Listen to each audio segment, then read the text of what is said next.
Title: The Chilling Secrets of the Black Dahlia Murder. The name Elizabeth Short still hangs in the American air, not as a memory of a woman who lived, but as a specter of a woman who was destroyed.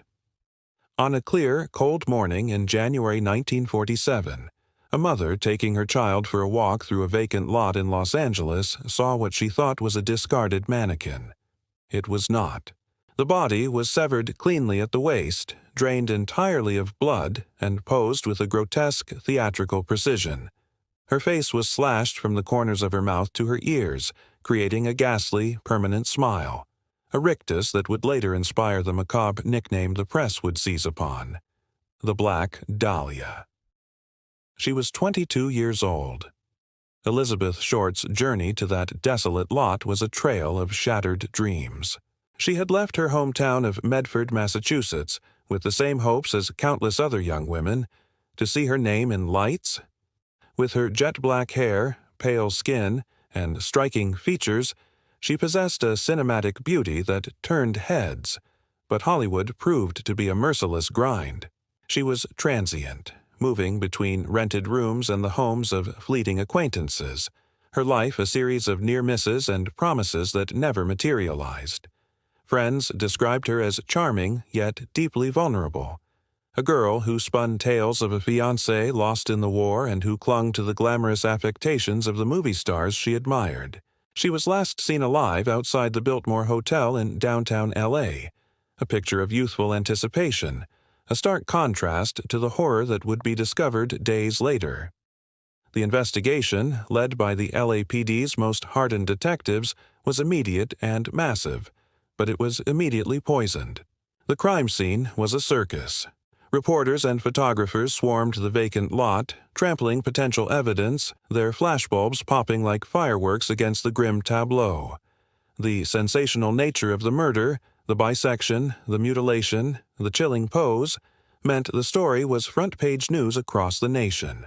The press, particularly the voracious Los Angeles Examiner, became an unmanageable character in the drama, publishing lurid details and even printing letters they claimed were from the killer whipping the public into a frenzy and flooding the police department with thousands of false leads and confessions. Amid this chaos, the detectives worked. The coroner's report was a document of unspeakable brutality. Elizabeth had been tortured for days before her death, beaten, cut, and subjected to unimaginable cruelty. The precision of the bisection indicated a knowledge of anatomy, perhaps a surgeon or a butcher. Her body had been meticulously cleaned, leaving no trace of her tormentor. The killer was not a frenzied maniac. He was organized, calculated, and took pride in his work.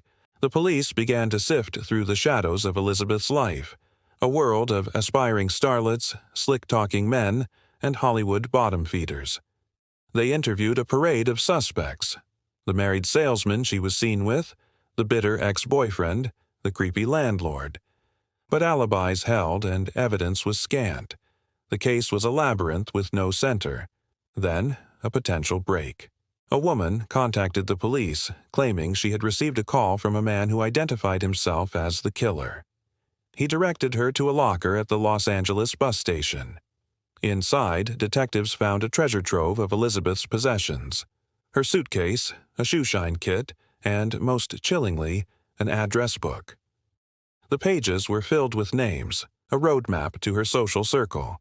The press dubbed it the Little Black Book, and the hunt focused on the men listed within. But the killer had been clever. He had meticulously removed one crucial page, the one that likely held his own name. The address book, a potential key, became just another dead end, its contents leading to more questions than answers. As the weeks turned into months, the public's obsession began to wane, but the detectives' frustration only grew. They were haunted by the case, by the image of that young woman, and by the ghost of a killer who seemed to have vanished into the smog of the city. One suspect, however, refused to fade into the background: Dr. George Hodel, a prominent and wealthy physician. He was a man of sophisticated tastes and a sinister reputation, known for hosting wild parties at his sprawling Sowden House estate. He had the surgical skill for the bisection, the temperament for the cruelty, and his alibi was flimsy.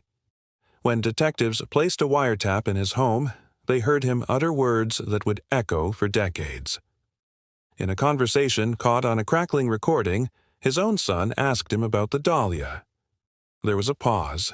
Then George Hodell's cool, articulate voice replied, "Supposin' I did kill the Black Dahlia.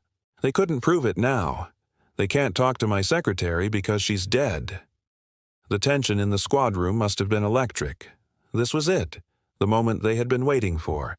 A direct, albeit implied, admission from a man with the means and the mind to commit the crime.